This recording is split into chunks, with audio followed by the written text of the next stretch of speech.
Assalamualaikum warahmatullahi wabarakatuh.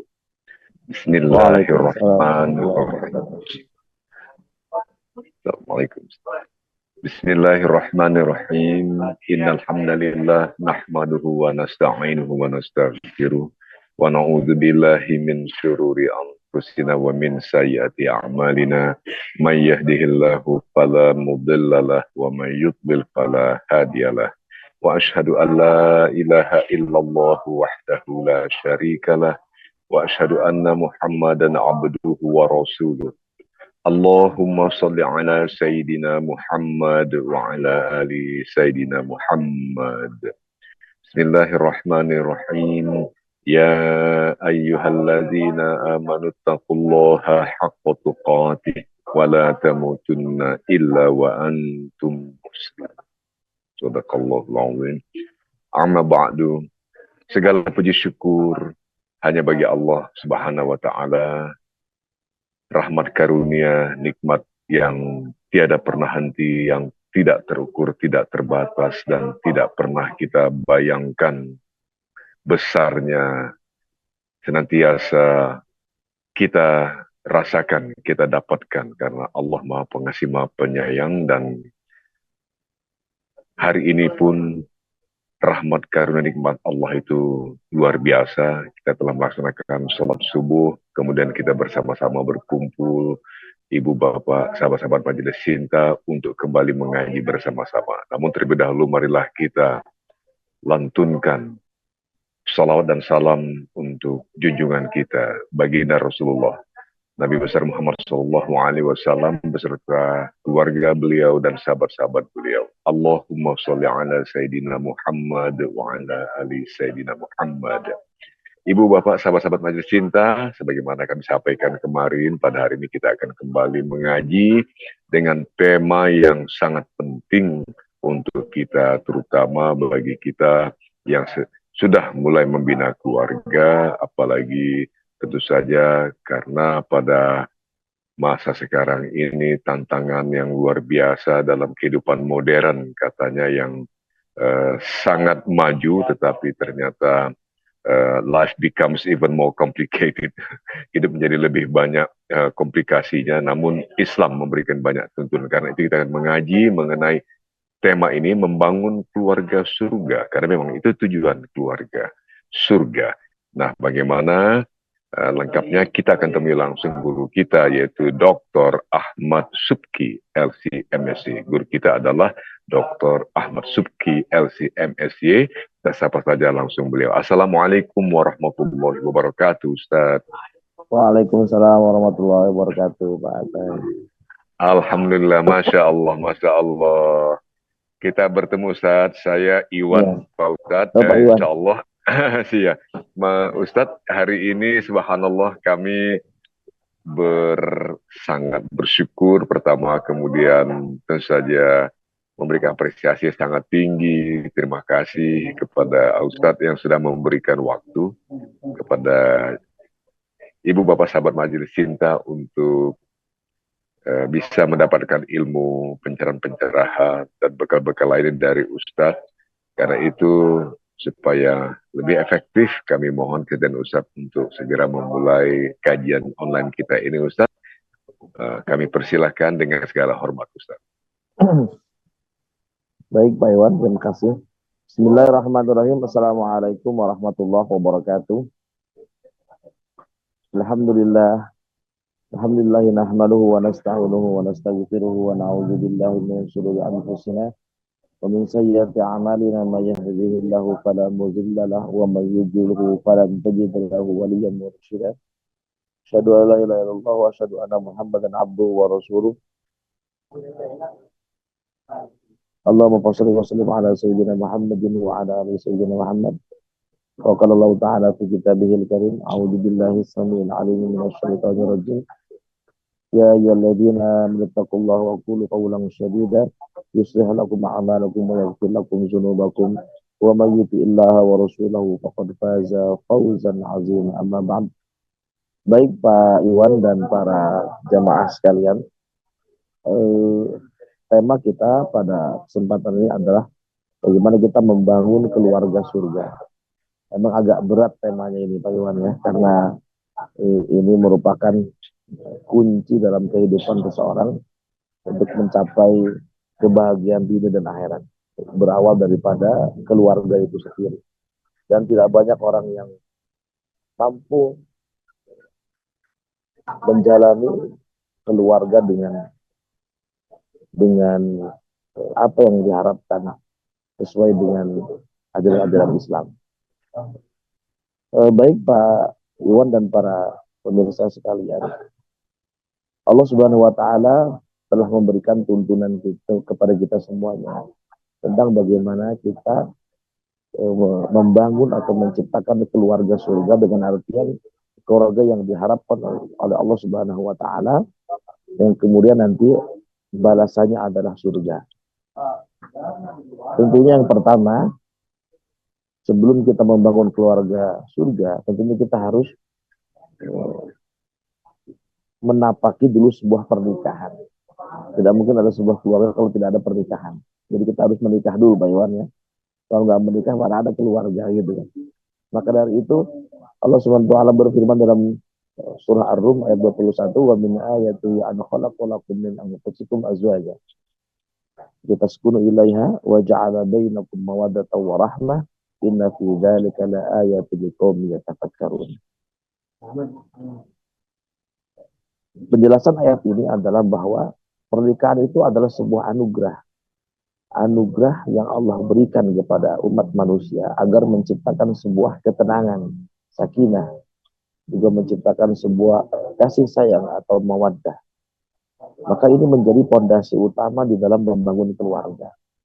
Dalam membangun keluarga kita harus memaknai bahwa pernikahan itu adalah anugerah besar bagi kita. Oleh karena itu kita harus benar-benar memanfaatkannya. Harus benar-benar bercita-cita bahwa keluarga itu Allah anugerahkan untuk menciptakan sebuah ketenangan, sebuah kasih sayang. Bahkan Imam Al-Qurtubi dalam menafsirkan ayat ini, yang disebut dengan mawadah itu adalah cinta. Sementara yang disebut dengan rahmat dalam ayat ini adalah kasih sayang. Maka keluarga dibangun, mungkin sebelum kita berkeluarga, kita membangun dengan rasa cinta. Tapi sebetulnya kalau sudah tidak muda lagi, beranjak tua, itu sudah mulai tumbuh rasa kasih sayang. Jadi kita kepada istri kita sudah bukan cinta lagi ngomongnya Pak Iwan ya, sudah sayang, itu bukan cinta. Kalau cinta itu mungkin dibangun awal-awal kita membangun rumah tangga, mungkin masih ada rasa cinta. Tapi kalau sudah memiliki keluarga, memiliki anak, bahkan memiliki cucu, itu sudah bukan cinta lagi, tapi sudah rahmah, sudah sayang. Kalau sayang, apapun itu kekurangan pasangan kita, pasti kita akan menerimanya dengan baik. Tapi kalau masih rasa cinta, ada pun kesalahan sedikit, itu masih dibangun dari rasa cinta yang mungkin kadang cinta itu bisa datang, bisa pergi. Tapi kalau sudah dibangun oleh rasa kasih sayang, maka insya Allah keluarga itu akan langgeng sampai surga nanti. Maka fondasi pertama itu adalah pernikahan yang didasari atas keyakinan bahwa pernikahan itu adalah sebuah anugerah yang Allah berikan kepada kita untuk menciptakan rasa tenang, rasa cinta, dan rasa kasih sayang. Maka pernikahan yang dibangun oleh rasa cinta, rasa kasih sayang, rasa untuk sama-sama mencari ketenangan hidup, bukan hanya untuk mencari kebahagiaan. Pak Iwan, bahwa kalau orang itu menikah, tujuannya untuk mencari kebahagiaan, itu tidak ada dalam pernikahan. Karena banyak orang yang berpisah dari suaminya atau bercerai, itu karena memang dia tidak menemukan kebahagiaan. Banyak artis-artis yang bercerai, banyak orang-orang yang pisah, itu karena dia menikahnya dibangun dari mencari kebahagiaan. Kalau mencari kebahagiaan dalam pernikahan itu tidak ada. Buktinya banyak orang yang berpisah, bercerai itu karena tujuannya cari kebahagiaan. Mereka bercerai karena mereka merasa tidak bahagia. Maka yang dicari dalam pernikahan adalah sebuah kasih sayang, ketenangan hidup, itulah tujuan.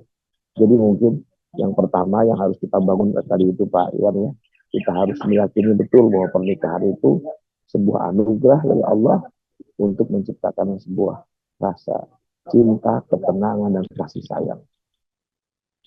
Itulah yang dijelaskan oleh Imam Al-Qurtubi, bahwa bahkan Imam Ibnu Katsir juga menafsirkan surat Ar-Rum ayat 21 ini, beliau menjelaskan bahwa Allah Subhanahu wa taala itu menciptakan laki-laki dan perempuan itu sebagai untuk menciptakan sebuah ketenangan antara keduanya. Jadi ketenangan itu artinya ketenangan hidup. Karena tenang, kemudian kita merasakan kenikmatan, ketenangan dalam hati itu tidak harus dilandasi oleh hal-hal yang rumit. Apakah itu harta, apakah itu kedudukan, itu juga tidak membuat orang tenang. Maka Imam Ibnu Katsir mengatakan bahwa pernikahan itu ya harusnya membawa sebuah ketenangan. Dan kita harus meyakini itu, bahwa hati kita akan tenang, hati kita akan nyaman ketika kita memiliki pasangan yang memang itu anugerah dari Allah Subhanahu wa taala. Dilanjut Pak Iwan ya, kita lanjut ya. Itu hal-hal prinsip yang pertama. Kedua, prinsip kita dalam membangun keluarga surga atau keluarga yang mendapatkan rahmat atau ridho Allah yang kemudian kita akan diberikan surga adalah bagaimana kita menjalin komunikasi yang baik. Hal ini berangkat daripada Quran surah An-Nisa ayat 19. Allah berfirman, wa'ashiruhunna bil ma'ruf, dan pergaulilah istri-istrimu dengan cara yang baik. Artinya Al-Quran memberikan tuntunan bahwa kalau ingin mendapatkan ridha Allah yang kemudian nanti kita akan masuk surga, bertemu lagi dengan pasangan kita di surga, maka bangunlah komunikasi yang baik. Wa'ashiruhunna bil ma'ruf, dan pergaulilah istri-istrimu dengan cara yang baik. Maka ayat ini menjelaskan kepada kita pentingnya berkomunikasi, berinteraksi yang baik antara suami dan istri. Komunikasi yang penuh dengan kesopanan, kelembutan, penuh dengan penghargaan antara suami dengan istri. Ini yang diberikan oleh Allah di dalam Al-Quran untuk menjalin rumah tangga yang diridhai Allah Subhanahu wa taala. Maka dari itu Rasulullah SAW pernah bersabda bahwa Rasul bersabda, berbaik-baiklah kepada keluargamu, sesungguhnya akulah orang yang paling baik kepada keluarga. Artinya sebaik-baiknya suami itu adalah yang memberikan penghargaan, memberikan kelembutan, kesopanan kepada pasangan. Nah, inilah yang insya Allah nanti akan diberikan ridho Allah Subhanahu wa taala. Prakteknya dalam kehidupan sehari-hari, tentunya kita berkomunikasi dengan pasangan kita itu harus berlandaskan dengan kebaikan, ma'ruf, atau cara yang baik, sopan, lembut, penuh dengan penghargaan. Nah, inilah yang didambakan oleh Rasulullah SAW ketika kita menjalin rumah tangga atau menjalin keluarga dengan pasangan kita. Ini tahap yang paling kedua adalah komunikasi yang baik. Misalkan hal-hal yang kecil saja, misalkan kita panggil istri kita dengan sebutan yang layak, misalkan mama, ibu, umi, itu kan tidak menyebut nama gitu. Bahkan Rasulullah SAW juga memanggil Siti Aisyah dengan sebutan ya Humairah, wahai yang pipinya kemerah-merahan. Ini bahwa memberikan contoh kepada kita bahwa hal-hal kecil saja memanggil istri kita itu dengan sebutan yang enak didengar oleh orang lain. Bunda, umi, ibu, atau mama, itu sebetulnya salah satu salah satu implementasi daripada berkomunikasi dengan baik dengan istri kita. Begitu juga istri kita memanggil kita dengan sebutan ayah atau papa atau abi atau abuya atau apapun itu yang menandakan bahwa itu adalah sebuah kelembutan, sebuah kesopanan terhadap pasangan. Dan itulah yang dijelaskan dalam Al-Quran. Kemudian daripada itu, untuk membangun sebuah keluarga yang memang mengharapkan ridha Allah Subhanahu wa taala, Al-Quran jelas-jelas memberikan banyak sekali tuntunan. Dan yang ketiga adalah untuk menciptakan sebuah keluarga yang kita harapkan sampai ke surga, yaitu bagaimana keluarga itu dibangun atas rasa tanggung jawab yang baik. Terutama tanggung jawab keluarga di dalam hal mengarahkan keluarga kita kepada ketaatan kepada Allah Subhanahu wa taala. Tanggung jawab suami kepada istri dalam mengingatkan untuk senantiasa taat kepada Allah. Tanggung jawab orang tua untuk senantiasa mengingatkan anak-anaknya agar belajar taat kepada Allah Subhanahu wa taala. Inilah yang dijelaskan oleh Allah dalam surah At-Tahrim ayat 6. Allah berfirman, "Ya ayyuhalladzina amanu qu anfusakum wa ahlikum nara wa quduhan nasu wal hijarah." Hai orang-orang yang beriman, ku anfusakum, jagalah dirimu, peliharalah dirimu, wa ahlikum dan keluargamu, naro, dari api neraka. Allah Subhanahu wa taala memberikan tuntunan kepada kita bahwa untuk menjadi keluarga yang diridhoi Allah adalah bagaimana suami istri itu harus merasa memiliki tanggung jawab atas keluarganya di dalam menjalin ketaatan kepada Allah Subhanahu wa taala. Bagaimana seorang suami mengingatkan istrinya untuk senantiasa taat. Bagaimana seorang istri mengingatkan suaminya untuk senantiasa taat. Bagaimana seorang ayah, seorang ibu mengingatkan anaknya untuk senantiasa taat kepada Allah. Ini bagian daripada tanggung jawab dalam keluarga.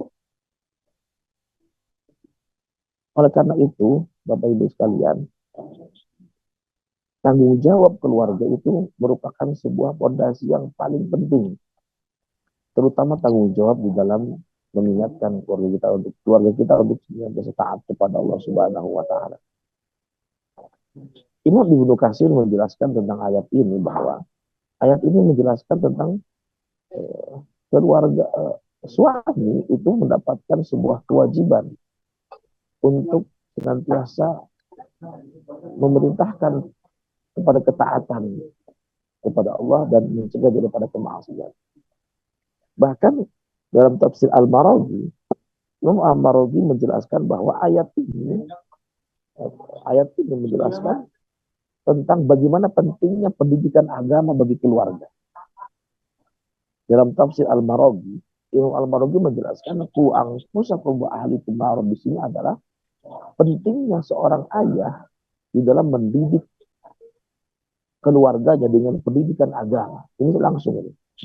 Imam Al-Maraghi langsung menjelaskan bahwa yang dimaksud oleh Allah adalah bagaimana seorang ayah itu mendidik suami istrinya, anaknya, bahkan semua mungkin menantunya, mungkin siapa untuk belajar tentang agama. Maka tanggung jawab keluarga adalah bagaimana dia memberikan pendidikan agama kepada keluarga. Tetapi dalam tafsir lain seperti tafsir fi Dilalil Quran dia menjelaskan bahwa ayat ini justru menjelaskan tentang tanggung jawab keluarga dalam membentuk lingkungan yang Islami. Artinya seorang ayah, seorang ibu itu harus bertanggung jawab menciptakan sebuah lingkungan yang Islam. Lingkungan keluarga kita itu diciptakan dari hal-hal yang Islam. Karena bagaimana kita mau memiliki negara yang baldatun thayyibatun warabun ghafur kalau tidak dimulai daripada saksiyah thayyibah dulu. Dari pribadi yang baik, kemudian melahirkan keluarga yang baik, kemudian melahirkan masyarakat yang baik, baru melahirkan negara yang thayyibah. Jadi saksiyah thayyibah, usrah thayyibah, mujtama'un thayyibah, baru baldatun thayyibah. Jadi untuk membentuk negara yang thayyibatun itu ya dimulai daripada saksiyah thayyibah, individu yang baik, kemudian akan melahirkan sebuah usrah thayyibah. Tidak mungkin kita memiliki keluarga yang baik kalau tidak dimulai daripada individu keluarga itu sendiri. Oleh karena itu, orang tua ataupun suami ataupun istri harus benar-benar meyakini bahwa tanggung jawab saya adalah mengarahkan keluarga saya untuk menciptakan nilai-nilai Islam dalam sebuah keluarga. Maka ayat ini menjelaskan tentang tanggung jawab orang tua untuk membimbing keluarga dalam ketaatan kepada Allah Subhanahu wa taala. Maka pondasi yang ketiga untuk mendapatkan keluarga yang mendapatkan ridho Allah kemudian akan mendapatkan surga adalah semua keluarga harus meyakini dia punya tanggung jawab untuk mengajak ketaatan kepada Allah kepada keluarganya, baik suami kepada istrinya, baik istri kepada suaminya, baik orang tua kepada anaknya, baik anak kepada kakaknya, kakak kepada adiknya. Itu semua punya tanggung jawab. Intinya keluarga dibangun dari rasa tanggung jawab ini, maka insya Allah Allah akan memberikan ridhonya dan Allah akan memberikan surga. Maka jadilah keluarga surga. Itu hal yang keempat. Selanjutnya, Pak Iwan, Quran juga menjelaskan. Saya ingin katakan bahwa banyak sekali tuntunan-tuntunan Quran yang menjelaskan tentang bagaimana kita menciptakan keluarga surga, Pak Iwan. Mungkin ada banyak, tapi mungkin karena waktunya agak terbatas, Pak Iwan, ya. Nanti kita akan batasi saja. Selanjutnya adalah para Pak Iwan dan semua para pemirsa. Yang keempat adalah untuk membangun keluarga yang diridhoi Allah, kemudian mendapatkan surga, yaitu bagaimana kita melihat kisah Luqman ketika dia mengatakan kepada anaknya, ya bunayya la tusyrik billah, inna syirka la dzulmun adzim. Kita punya tanggung jawab kepada anak kita untuk mengarahkan kepada ketaatan, dan yang paling utama untuk mengarahkan anak-anak kita supaya taat kepada Allah adalah mengajarkan kepada mereka tentang tauhid. Maka ketika Allah Subhanahu wa taala berfirman, wa idz qala luqmana libnihi wa huwa ya'iduhu ya bunayya la tusyrik billah inna syirka la dzulmun adzim, Imam Ibnu Katsir menafsirkan bahwa ayat ini menjelaskan bahwa orang tua itu harus memprioritaskan pendidikan tauhid sebelum pendidikan yang lainnya. Jangan dulu ajarkan mereka tentang fikih, tajwid, hadis, apapun itu. Imam Ibnu Katsir mengatakan yang paling utama itu adalah pendidikan tauhid. Pendidikan tentang bagaimana dia mengenal Tuhan. Siapa Tuhan kamu? Kamu mau kemana? Kamu mau pulang kemana nanti? Itu yang paling utama. Pendidikan yang harus kita berikan kepada istri kita, kepada anak-anak kita, kepada cucu kita, kepada siapapun itu. Itulah, mereka harus benar-benar yakin bahwa Allah Subhanahu wa taala adalah Tuhan. Bahkan ini yang dikhawatirkan oleh Nabi Yakub ketika beliau sedang sakaratul maut. Nabi Yakub ketika sakaratul maut, dia memanggil anak-anaknya. Semua anak-anaknya dipanggil di hadapan beliau. Kemudian beliau memberikan pesan, tidak seperti orang-orang lain yang mungkin ketika sakarat dia merasa khawatir, bagaimana saya kalau meninggal anak saya siapa yang ngasih makan, bagaimana kalau saya meninggal istri saya siapa yang ngasih makan. Mungkin ketika sakaratul maut ada orang yang mengkhawatirkan tentang hal-hal ini, tapi tidak dengan Nabi Yakub. Nabi Yakub ketika sakaratul maut kemudian mengumpulkan anak-anaknya yang dijelaskan dalam surah Al-Baqarah. Allah berfirman, am kuntum syuhada id hadra Yaqub al-maut id qala li banihi ma ta'buduna min ba'd. Ketika Nabi Yakub sedang sakaratul maut, kemudian anak-anaknya berkumpul semua, pertanyaan yang Nabi Yakub lontarkan kepada anak-anaknya adalah, ma ta'buduna min ba'di. Apa yang akan kalian sembah setelah aku meninggal nanti? Jadi Nabi Yakub mengkhawatirkan tauhidnya. Nabi Yakub tidak menghiraukan siapa yang akan ngasih makan anak saya, siapa yang akan menyekolahkan anak saya, siapa yang akan menikahi anak saya. Beliau tidak khawatir, karena itu semua sudah Allah yang ngatur. Tapi yang dikhawatirkan adalah ma ta'buduna min ba'di. Apa yang akan kalian sembah setelah aku nanti meninggal, sedangkan aku dalam keadaan sakaratul maut. Tapi karena anak-anaknya soleh, anak-anaknya menjawab, qalu na'budu ilahaka wa ilaha abaika. Wahai ayahku, aku akan menyembah apa yang kamu sembah, yaitu siapa? Allah Subhanahu wa taala. Itulah jawaban dari anak-anak Nabi Yakub ketika Nabi Yakub mempertanyakan, apa yang akan kalian sembah setelah aku meninggal? Anaknya menjawab, aku akan menyembah Allah, menyembah Tuhan yang kau sembah. Artinya anaknya sudah terdidik tentang tauhid yang baik. Maka dari itu, pendidikan anak tentang ketauhidan adalah sebuah fondasi dalam membangun keluarga yang didambakan Allah di surga. Jadi yang keempat adalah bagaimana kita memberikan pendidikan tauhid yang baik kepada anak-anak kita. Maka ayat ini menjelaskan tentang contoh bagaimana mendidik anak dengan mengutamakan pendidikan tauhid dan juga pendidikan akhlak tentunya. Itu fondasi yang keempat dalam membangun keluarga surga. Baik, Pak Iwan, apakah cukup atau masih ada waktu lagi?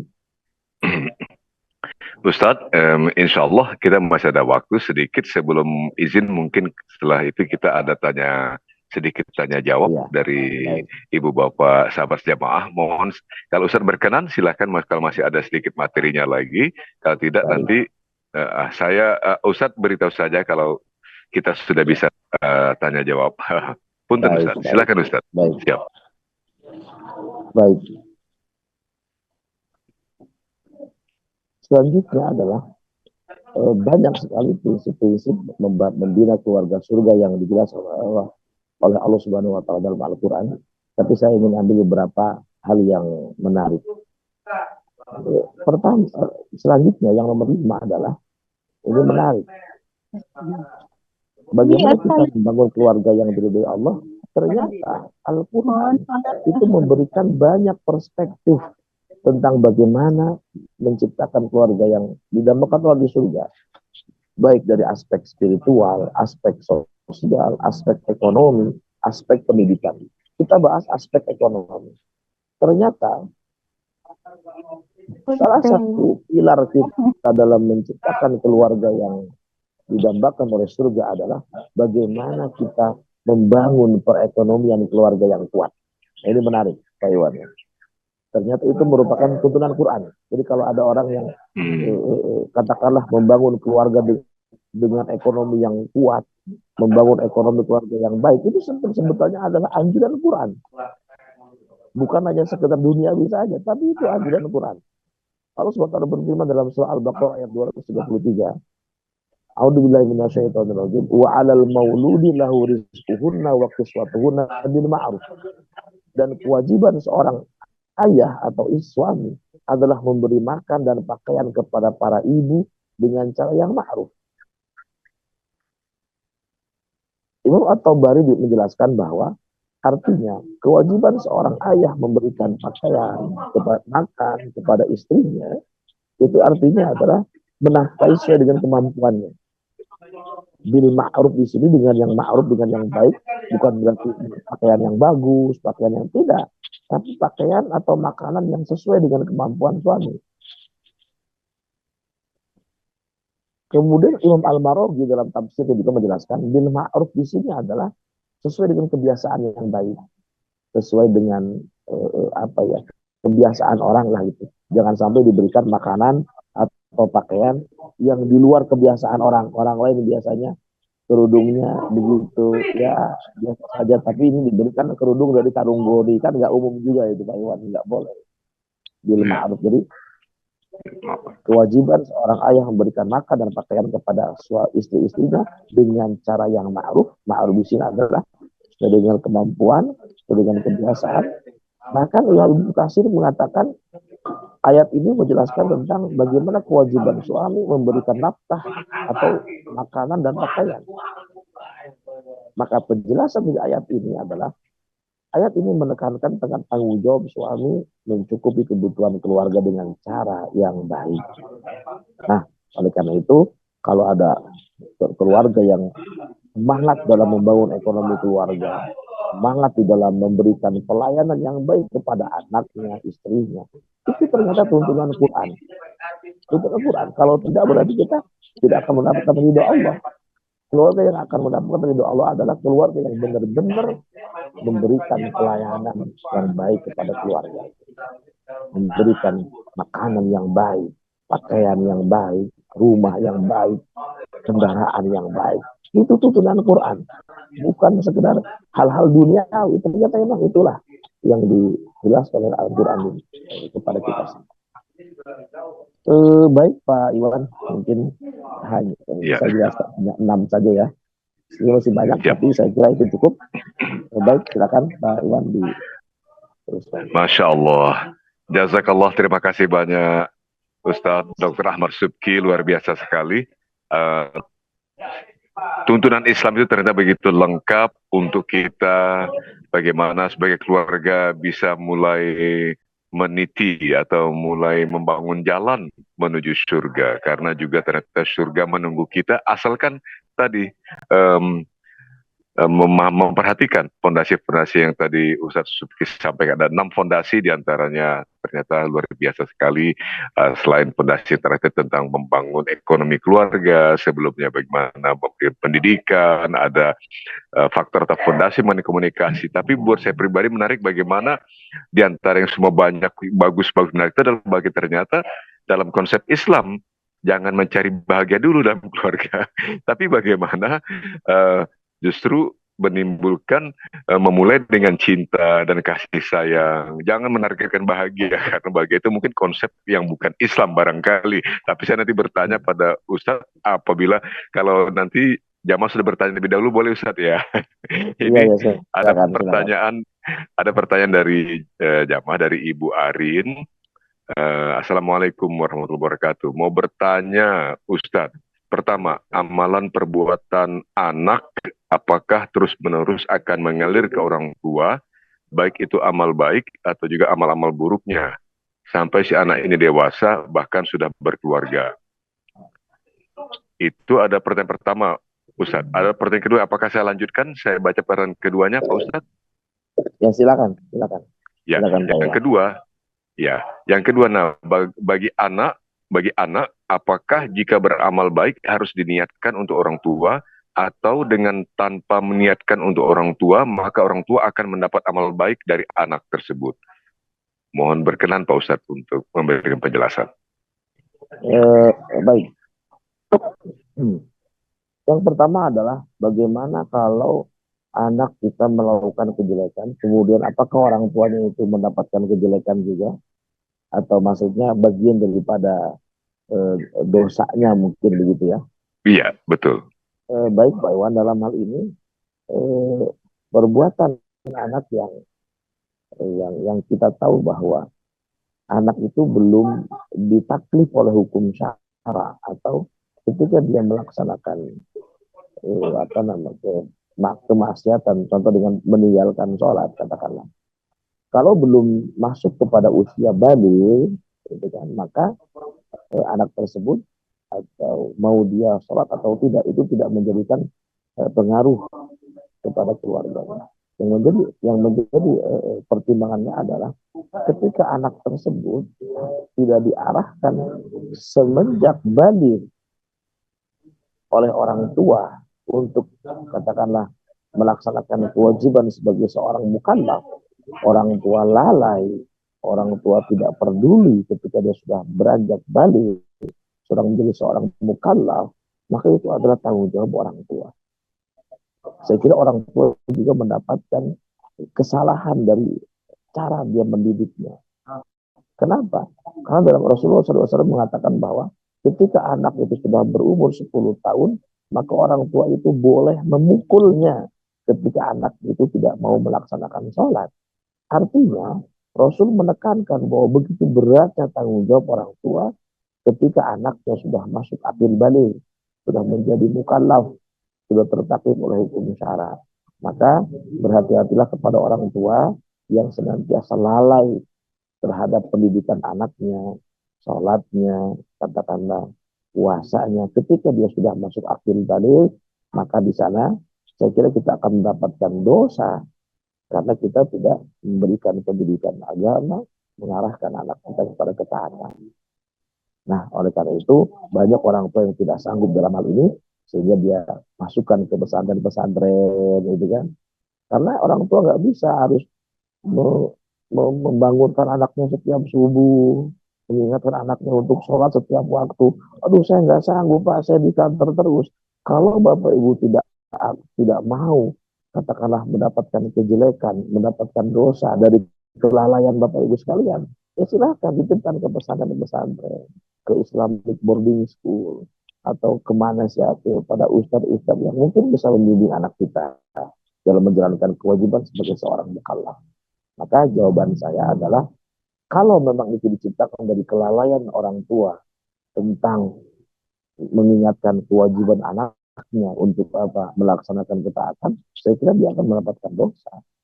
Karena itu tanggung jawab orang tua gitu. Kalau sudah tanggung jawab, maka konsekuensinya adalah mendapatkan hukum. Itu yang pertama, Pak. Apabila anak kita melakukan kebaikan, justru itu anak-anak kita melakukan kebaikan karena memang dorongan dari orang tua, maka kita akan mendapatkan kebaikannya pula. Ketika anak kita itu taat dalam beribadah, anak kita itu taat dalam melaksanakan kewajiban agama, saya kira orang tua akan mendapatkan pahalanya. Karena anak itu bisa taat, anak itu bisa menjauhi maksiat, itu arahan dari keluarganya, arahan dari ibunya, arahan dari bapaknya. Maka orang tuanya pun berhak mendapatkan pahala dari Allah Subhanahu wa taala atas arahan, atas tanggung jawab yang dia laksanakan, yaitu dengan cara mengarahkan anak-anaknya untuk taat kepada Allah. Jadi saya kira itu konsekuensinya seperti itu Pak Iwan ya. Pertanyaan yang kedua tadi apa Pak Iwan? Saya lupa lagi nih kalau sudah Itu jawab. iya, Pak Ustadz, pertanyaan kedua dari Ibu Arin tadi adalah, bagi anak, apakah jika anak tersebut beramal baik, apakah harus diniatkan untuk orang Diniatkan oleh tuanya, orang tua. atau dengan Baik, tanpa niat pun untuk orang tua, maka orang tua akan otomatis mendapatkan amal baik dari anak tersebut? baik. Memang kita sering mendengar bahwa ada beberapa anak yang bersedekah atas nama orang tuanya, begitu kan? Coba kita Iya, dengar itu. Ini betul. saya mau sedekah ke masjid tapi untuk orang tua gitu kan. Boleh. Nah, Iya, jadi begini Pak, konsepnya adalah memang eh, apabila seorang sudah meninggal, maka tidak akan terputus amalnya kecuali tiga hal. Yang pertama, iya, sodakotun jariyah. sudah Sodakoh berkunjung. jariyah. Apakah sodakoh jariyah anaknya itu mengalir kepada orang tuanya ketika tidak diniatkan untuk orang tuanya? Nah ini persoalan niat nih Pak Iwan ya, persoalan niat. Ya, Baik, kalaulah sebetulnya itu hanya sekedar dikhususkan saja. Meskipun itu untuk orang tua, tetap itu kan harta anaknya, itu kan bukan harta orang tuanya. Mungkin apa ya, dalam hal menghususkan amal-amal kepada orang tuanya, itu pun disyariatkan, dibolehkan di dalam Islam.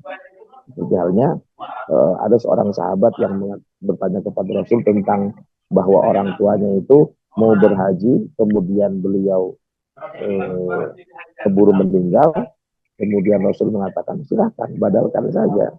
Artinya hajinya oleh anaknya, tetapi hajinya itu dikhususkan untuk orang tuanya.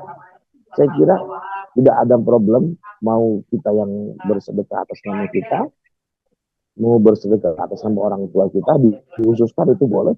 Kalaupun kita yang bersedekah, kemudian kita menyadari bahwa saya bersedekah itu karena memang ajaran orang tua saya. Saya kira orang tua akan dapat kebaikan. Karena Rasul bersabda, "Man dalla ala khairin." Siapa orang yang menunjukkan kepada kebaikan, maka dia akan mendapatkan pahala dari kebaikan itu. Orang tua mendidik anaknya untuk selalu bersenantiasa bersedekah. Kemudian anaknya bersedekah, saya yakin orang tuanya pun akan dapat pahala dari sedekah itu. Karena tadi hadis tadi, "Man dalla ala khairin falahu ajrun misla fa'ilihi." Siapa orang yang menunjukkan kepada kebaikan, maka dia akan mendapatkan pahala seperti orang yang mengerjakannya. Kalau saya menyuruh orang, saya menjelaskan tentang kebaikan sedekah kepada anak saya, kemudian anak saya itu bersedekah, saya yakin orang tuanya pasti dapat kebaikan dari sedekah itu. Karena anaknya tahu kebaikan sedekah dari orang tuanya. Jadi mau anaknya yang sedekah, itu pasti mengalir kepada orang tuanya. Mau diusul kepada orang tuanya, itu sudah jelas dibolehkan dalam Islam. Mengususkan pahala sedekah untuk orang tuanya itu sudah jelas boleh. Kalaupun tidak diusulkan, kemudian Bapak Ibu bersedekah, Kalau kesadaran bersedekah itu dari didikan orang tua, saya yakin pahala sedekah itu akan sampai kepada orang tua kita. Begitu Pak Iwan menurut saya Pak Iwan. Masya Allah. Terima kasih Ustadz. Satu lagi boleh Ustadz ya dari Boleh jamaah boleh Pak juga. Iwan, silakan Iya. silakan. As Terima kasih Ustadz. Assalamualaikum Ustadz. Ustadz, bagaimana ya dengan anggota keluarga? Maksudnya ini seorang anak ini ya. Eh, oh saya salah nih, salah. Mungkin ini dulu lebih dahulu yang lebih dulu masuk Ustadz. Saya ulangi tadi yang lebih dahulu kan tadi ini apa nama Tertepuk-tepuk. ada. Iya, mohon izin Ya, Ustadz. Assalamualaikum silakan. Ustadz. Mau nanya, kan dalam ayat Allah berfirman bahwa orang ini saya bacakan Ustadz ya, Ustadz mau Ya, nanya, ya, kan silakan. Allah dalam salah satu ayatnya bahwa orang baik akan mendapat orang baik, begitu pula sebaliknya. Nah, dalam Ya. kehidupan ini sering kita temui tidak demikian Ustadz. Suami baik, tapi istrinya ternyata tidak baik. Istri baik, tapi suami tidak baik. Nah, ini bagaimana dengan kondisi seperti itu ya Ustadz? Apa ada yang salah atau bagaimana? Mohon Pak Ustadz berkenan untuk memberi penjelasan. Baik, yang dipertanyakan oleh ibu-ibu pemirsa tadi mungkin, atau ibu atau bapak lah, eh, mungkin itu menjelaskan tentang ketika Allah berfirman, at-tayyibina lit-tayyibat wal khabisina lil khabisat. Bahwa orang-orang baik itu untuk orang-orang baik lagi, dan orang-orang jelek itu orang-orang untuk orang-orang jelek lagi. Yeah. Saya kira kita harus menyadari, ketika kita merasa baik, kemudian pasangan kita itu adalah, katakanlah kita judge sebagai orang yang jelek, sebetulnya kita yang apa kita yang baik atau memang kita yang merasa baik gitu loh. Karena Allah Subhanahu Wa Taala itu kalau misalkan pasangan kita jelek, jangan merasa kita itu saya baik loh, pasangan saya jelek. Dia katakan selingkuh, dia katakan apa? Bukan. Karena pasangan kita itu adalah gambaran dari diri kita gitu Pak. Berdasarkan ayat ini gitu kan. Karena nggak mungkin Allah itu salah gitu. Tidak ada. Yeah. Allah nggak mungkin Allah itu maha tahu. Allah itu maha adil. Maka ketika kita mendapatkan pasangan kita, maka begini konsepnya. Jangan pernah kita mengharapkan pasangan yang soleh kalau kita belum soleh. Nggak bisa kita bercerita, ya Allah, saya ingin mendapatkan jodoh yang soleha. Oh, nggak akan bisa kalau kita nggak soleh dulu.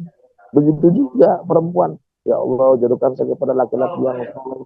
Nggak akan kalau kita belum soleh dulu. Maka ketika kita merasa tadi Pak Iwan ya, saya kok taat, tapi saya kok enggak. Nah, mungkin ibu merasa taat gitu loh, mungkin seperti itu. Kita harus introspeksi dulu. Karena pasangan kita adalah gambaran daripada diri kita sendiri gitu. Mungkin kita diberikan tanggung jawab yang berat untuk mengingatkan pasangan. Atau mungkin sebetulnya kita itu sama dengan pasangan kita. Hanya saja kita sedang menuju tangga-tangga kebaikan. Sedang diberikan hidayah oleh Allah Subhanahu wa Ta'ala. Mungkin kita dulu ketika kita menikah sama kita dengan suami kita. Hanya saja Allah menutup aib-aib kita. Hanya saja kita merasa paling baik.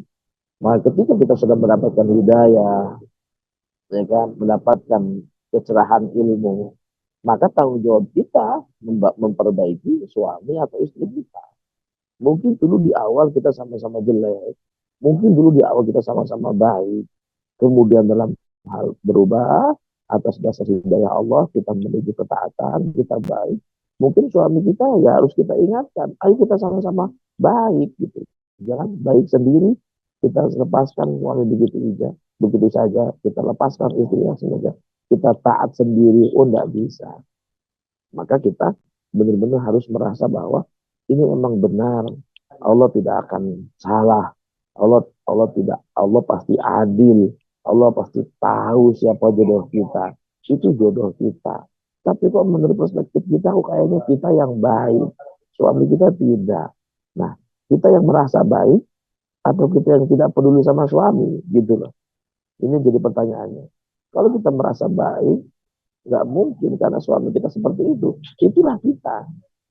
Tapi mungkin kita sedang dituntun oleh Allah untuk mendapatkan hidayah dalam ketaatan. Maka dari itu, ayo dalam ketaatan, dalam berhijrah, ajak suami kita yang mungkin kita merasa bahwa dia kok lebih jelek dari saya. Gitu.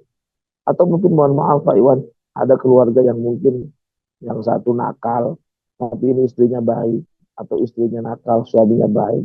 Saya kira itu perlu diintrospeksi lagi. Apakah perlu ada perenungan? Apakah saya yang salah ya Allah atas hal ini? Dan kita nggak boleh kita merasa paling benar dalam hal-hal yang seperti ini. Apakah mungkin saya yang lalai dengan suami saya? Apakah mungkin saya lalai dalam mendidik istri saya? Gitu kan nggak? Apakah saya punya harapan untuk mengajak suami saya kepada ketaatan? Apakah saya punya harapan untuk mengajak istri saya dalam ketaatan? Itu aja. Jadi jangan sampai menyalahkan Allah. Kok katanya ayatnya atau yudina litoyibat, laki-laki apa perempuan laki-laki baik hanya untuk perempuan baik, wal khobisina lil khobisat, dan laki-laki jelek itu hanya untuk perempuan yang jelek. Memang betul, ini kita harus yakini, gitu kan. Masalah kita yang terjadi di fakta empirisnya itu kok enggak Pak Ustadz, ada yang laki-lakinya ustadz tapi istrinya itu jahat. Oh, nggak bisa gitu. Mungkin itu adalah sebuah apa ya, sebuah didikan dari Allah Subhanahu wa taala, atau sebuah tugas kepada seorang ustadz untuk benar-benar mengarahkan istrinya dengan baik, karena memang bisa jadi gitu kan, Allah Subhanahu wa taala menutupi aib-aib ustadz itu, bisa jadi padahal ustadz itu sama perilakunya dengan istrinya, tapi Allah Subhanahu wa taala menutupkan aibnya, kemudian Allah tidak menutup aib istrinya. Maka dari itu seorang ustadz pun tidak boleh lalai di dalam mendidik istrinya. Begitu juga seorang ustazah memiliki suami yang katakanlah jelek, gitu kan. Itu jangan, oh kok saya baik itu jelek. Masa bisa jadi Allah menutupi aib-aib ustazah itu. Atau bisa jadi Allah memberikan tugas berat kepada ustazah itu supaya suaminya juga sama-sama taat gitu loh. Kita bersikap gitu. Jadi kita jangan bersikap bahwa ini gimana, kok realitanya beda sama apa yang Allah sampaikan. Nah, berarti kan Allah jahalun, kalau gitu. Allah bodoh, nggak mungkin. Atau Allah tidak adil, nggak mungkin juga. Karena keadilan itu tidak harus sama. Ya Pak Iwan, dalam konsep Islam, keadilan itu tidak harus sama.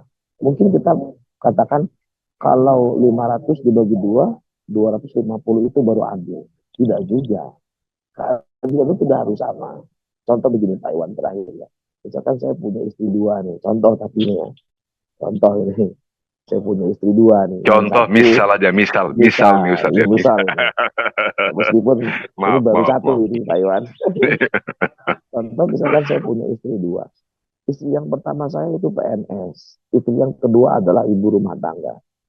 Ketika saya gajinya 10 juta, kemudian saya berikan kepada PNS 10 juta, saya berikan kepada ibu rumah tangga 10 juta, 5 juta, 5 juta. Justru ini ketidakadilan, Pak Iwan. Justru ini ketidakadilan. Yang menurut kita itu adil, 5 juta, 5 juta, sama istri pertama 5 juta, istri kedua 5 juta. Ini terlihat adil, padahal itu bukan keadilan. Harusnya saya harus berikan kepada istri yang PNS 4 juta, yang non PNS 6 juta. Kenapa? Karena istri yang pertama itu punya penghasilan lebih. Justru 64 itulah sebuah keadilan. Jadi keadilan itu tidak harus sama. Tapi sebuah keadilan itu adalah bagaimana kita menempatkan pada tempatnya. Contoh, kita punya anak SD, SMP, SMA. Kita nggak bisa meratakan untuk memberikan bekal sekolahnya. Nggak mungkin SD 10.000, SMP dikasih 10.000, ngamuk Pak. Apalagi SMA dikasih 10.000, pasti ngamuk. Justru kesamarataan ini adalah sebuah ketidakadilan. Nah, maka dari itu Allah Subhanahu wa taala Maha Adil. Itu tidak harus sama adil itu. Yang satu baik, yang satu terlihat tidak baik, saya kira enggak. Allah pasti maha adil. Allah tempatkan semua. Tidak harus yang satu baik, satunya baik lagi, itulah adil. Oh, enggak. Allah tampakkan keadilan itu di hadapan kita dengan cara itu. Dengan cara satunya suaminya soleh, istrinya mungkin agak tidak soleh. Mungkin seperti itu. Mungkin Allah tampakkan keadilan itu di sana. Supaya apa? Supaya menutupi kekurangan masing-masing. Supaya mengarahkan istrinya supaya baik. Dan sebaliknya. Begitu Pak Iwan menurut saya, Pak Iwan ya. Masya Allah, subhanallah. Masya Allah, Ustadz. Terima kasih, Ustadz. Ustadz, ini saya memahami bahwa Ustadz kan ada di satu tempat yang mungkin tidak terlalu dekat dari ibu kota, tapi luar biasa. Uh, Ustadz masih bisa berkenan memberikan ini apa namanya kajian kita ini dengan luar biasa apa namanya dengan totalitas kami mengapresiasi sekali Ustadz. Tapi ini Ya, satu sama-sama aja Pak Iwan. terakhir ini Ustadz. Terakhir Silakan Pak dari Iwan, jamaah. silakan, Kalau silakan. kalau kalau tadi dari Ibu Arin, ini ada lagi dari jamaah. Assalamualaikum Ustadz. Bagaimana dengan anggota keluarga, yaitu seorang anak yang sangat sulit diatur untuk berperilaku di jalan Allah Subhanahu wa Ta'ala? Apakah kelak di akhirat anak itu akan menjadi penghambat jalan orang tuanya dan saudara-saudaranya menuju surganya Allah Subhanahu wa Ta'ala? Mungkin Baik, jelas ya. Ustaz. Ya, Ustaz. Ya jelas Pak Iwan. Baik. Izin. Ketika orang tua sudah menjalankan kewajibannya sebagai seorang ibu, kakak menjalankan kewajibannya sebagai seorang kakak, ayah menjalankan kewajibannya sebagai seorang ayah untuk mengingatkan anaknya, saya kira itu tidak jadi masalah. Seperti yang dijelaskan di dalam surah Abasa, yauma yafirul mar'u min akhihi wa ummihi wa abihi wa sahibatihi wa bani likullin li'in minhum yawma idin sya'ni yughni. Nanti kita ketika di akhirat dikumpulkan di padang mahsyar, itu semua orang, baik itu keluarga, suami, ibu, anak, itu semua orang berlepas diri. Kalau kata bahasa Sunda itu sewang-sewangan. Artinya paduli itu yang mana urusan mana, kamu punya urusan, saya punya urusan. Meskipun di dunianya itu adalah suami istri, bahkan anak sekalipun. Kalau sudah di akhirat, itu kita sudah masing-masing. Nah, yang dipermasalahkan waktu di yaumul jaza atau di padang mahsyar adalah ketika seorang laki-laki, seorang perempuan dihisab, kemudian amal sholatnya kurang, kemudian perempuan itu berkata, ya Allah, saya tidak mau dimasukkan ke surga hanya karena saya tidak sholat. Emang kenapa ibu? Karena suami saya tidak pernah menyuruh saya sholat. Maka didatangkanlah suaminya waktu itu ketika sidang di yaumul mizan. Kemudian suaminya datangkan, apakah benar kamu tidak pernah menyuruh sholat kepada istrimu? Suaminya menjawab, betul ya Allah, saya tidak pernah menyuruhnya. Maka di sanalah dosanya kepada suaminya. Tapi kalau sebaliknya, ya Allah, saya sudah menyuruhnya setiap waktu. Tapi istri saya, itu kan, tidak mau melakukannya. Maka itu tidak menjadi dosa buat suaminya. Karena sudah menyuruh. Maka nanti yang bicara bukan mulut Pak Iwan ketika di akhirat itu. Dalam surah Yasin dikatakan al-yawma nakhtimu ala afwahihim wa tukallimuna aydihim wa tashhadu arjuluhum bima kanu yaksibun. Al-yawma, hari di mana nakhtimu afwahihim, dikunci mulut-mulutnya. Wa tukallimuna aydihim, dan tangan-tangannya berkata, wa tashhadu arjuluhum, dan kakinya bersaksi atas apa yang dia lakukan. Berarti di akhirat itu tangannya yang ngomong, kaki yang ngomong. Karena kenapa? Karena mulut itu suka berbohong. Maka oleh Allah dikunci. Nakhtimu afwahihim, dikunci, digembok mulut-mulutmu. Maka yang tangan-tangannya. Nanti tangan si perempuan itu bilang, saya tidak pernah disuruh sholat. Nanti tangan laki-lakinya, sudah ya Allah, saya sudah pernah mengingatkan istri saya. Bahkan saya pernah memukul anak saya ketika tidak sholat. Gitu. Nah, ketika kita sudah melaksanakan kewajiban kita, nanti di akhirat kita tidak akan mendapatkan dosa. Yang mendapatkan dosa adalah yang tidak pernah menyuruh, yang cuek, yang lalai, maka anak kita nanti di akhirat tidak sholat, alasannya tidak pernah disuruh oleh orang tua, di sanalah dosa anak kita semuanya tamplok kepada kita. Tamplok itu apa ya? Tumpah kepada orang tuanya. Dosa istri tidak pernah sholat karena nggak pernah diingatkan atau nggak pernah disuruh oleh suami, nanti di akhirat dosa tidak sholatnya semuanya tumpah kepada suaminya. Maka dari itu yang penting itu adalah kita mengingatkan, kita menyuruh, itu saja. Kalaupun anaknya itu dablek, nggak mau disuruh, katakanlah, ya sudah, kita berdoa aja kepada Allah, semoga anak itu mendapatkan hidayah, gitu aja. Semoga anak itu diberikan kesolehan oleh Allah Subhanahu wa taala. Karena hidayah itu dari Allah, bukan dari orang tua. Jangankan kita orang tua ya, nabi saja tidak bisa memberikan hidayah kepada orang gitu loh. Apalagi orang tua kepada anaknya. Kita bukan siapa-siapa di hadapan Allah. Maka ketika kita sudah mengingatkan anaknya dablek, serahkan aja kepada Allah dengan beristighfar. Astagfirullahaladzim, ya Allah, kamu teh mudah-mudahan nggak gitu lagi, gitu aja. Yang penting kita sudah dengan kenakalan anak kita itu sudah menjadi obat buat kita atas apa ya, keresahan kita mempunyai anak yang nakal, anak yang itu aja. Cukup dengan kita beristighfar kepada Allah, kemudian kita meminta doa kepada, berdoa kepada Allah, mudah-mudahan Allah berikan hidayah kepada anak kita. Mau bagaimanapun itu darah daging kita, anak kita, cukup didoakan dan diistighfarkan.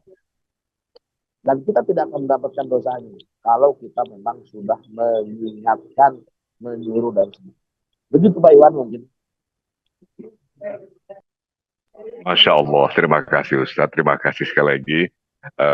Komplit sekali menurut saya uraian Ustadz terkait dengan upaya kita semua, terutama kita kepala keluarga, sebagai ayah, sebagai bapak juga, jamaah yang merupakan seorang ibu, tentu saja bersama kepala keluarga, yaitu bapak atau suami, punya kewajiban untuk memastikan jalan terbaik bagi semua anggota keluarga untuk menuju surganya Allah Subhanahu wa taala.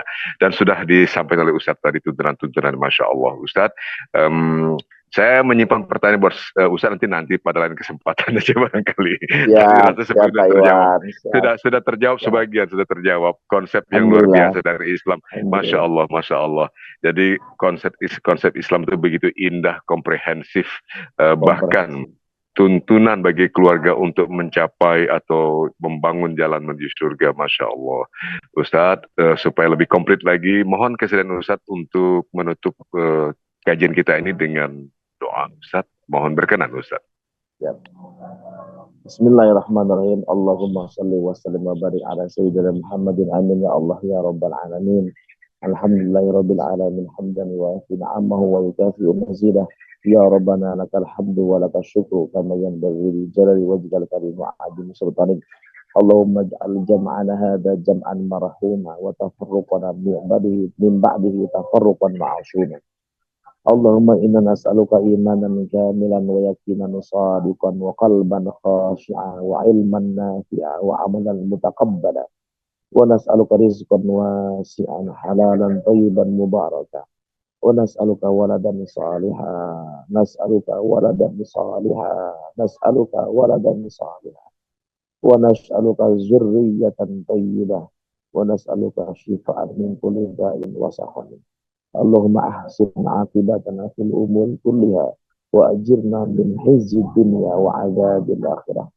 Allahumma inna nas'aluka taysir kullu asir fa inna taysir kullu asir alayka yasir wa nas'aluka al-yusra wal mu'afata fid dini wad dunya wal akhirah. Allahumma la tad'a lana fi maqamina hadha dhanban illa ghafartah wa la hamman illa farajtah wa la daynan illa qadaitah ولا عيبا إلا سترته ولا مريضا إلا شفيته ولا حاجة من حوائج الدنيا والآخرة ولنا فيها صلاح إلا قضيتها ونجيتها ويسرتها. ربنا هب لنا من أزواجنا وذرياتنا قرة أعين واجعلنا للمتقين إماما. ربنا آتنا في الدنيا حسنة وفي الآخرة حسنة وقنا عذاب النار.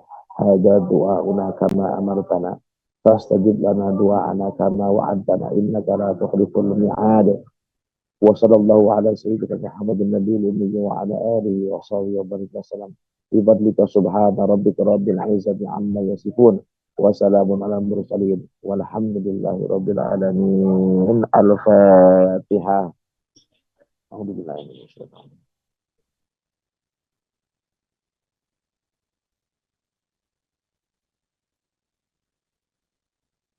Terima kasih, Pak Iwan. Masya Allah.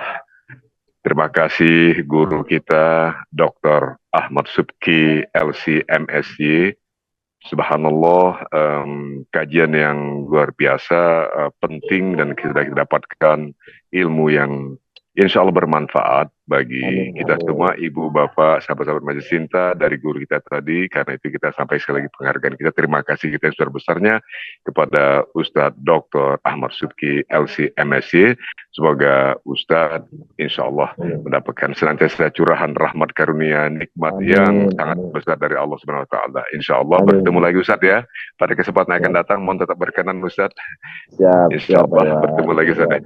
Hatur nuhun Ustadz. Dan sabi-sabi Pak Iwan. Iya, saya mohon izin untuk memberikan beberapa announcement pada ibu bapak jamaah Majelis Cinta Ustadz. Yang ya, silakan Pak Iwan. Nuhun, hatur nuhun. Ustadz, terima hatur nuhun Ustadz. Ibu bapak sahabat-sahabat Majelis Cinta, insya Allah besok kita kembali mengaji bersama-sama lagi. Esok hari Rabu. Kalau hari ini kan hari Selasa tanggal 24 Desember 2024. Selasa tanggal 24 Desember 2024. Insya Allah besok Rabu tanggal 25 Desember 2024 kita mengaji bersama guru kita yaitu Ustadz Lutfi Mubarak LCMA. Besok guru kita adalah Ustadz Lutfi Mubarak LCMA dengan tema Jangan Ingkar pada Janji. Itu esok hari. Temanya adalah Jangan Ingkar pada Janji bersama Ustadz Lutfi Mubarak LCMA. Jadi kita akan bersama-sama lagi insya Allah ibu bapak sahabat-sahabat yang dirahmati Allah. Pada jam yang sama insya Allah kita akan kembali bersama-sama mengaji. Tentu saja ikhtiar yang senantiasa kita coba tetap lanjutkan dengan istiqomah karena semua kita semata-mata mengharapkan mendambakan ridha Allah Subhanahu Wa Taala. Akhirnya kita cukupkan sampai di sini dulu pertemuan kita kali ini, ibu bapak sahabat-sahabat Majelis Cinta. Kita tutup dengan doa penutup majelis. Subhanakallahumma wa bihamdika asyhadu an la ilaha illa anta astaghfiruka wa atubu ilaik. Assalamualaikum warahmatullahi wabarakatuh. Waalaikumsalam. Pak Iwan izin pamit. Assalamualaikum. Izin pamit. Waalaikumsalam warahmatullahi wabarakatuh Ustaz. Allahumma rahamna bil Qur'an waj'alhu lana imaman wa nuran wa hudan wa rahmah. Allahumma dzakirna minhu ma nasina wa 'allimna minhu ma jahilna warzuqna tilawatahu ana al-laili wa atrafan nahar waj'alhu lana hujjatan ya rabbal alamin. Allahumma arhamna bil Qur'an waj'alhu lana imaman wa nuran wa hudan wa rahmah. Allahumma dzakirna minhu ma nasina wa 'allimna minhu ma jahilna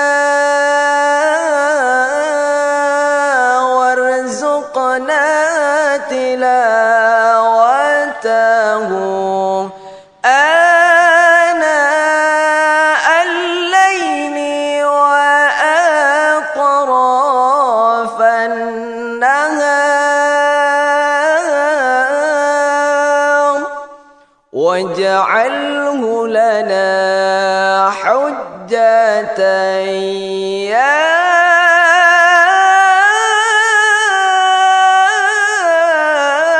رب العالمين. اللهم ارحمنا بالقرآن واجعله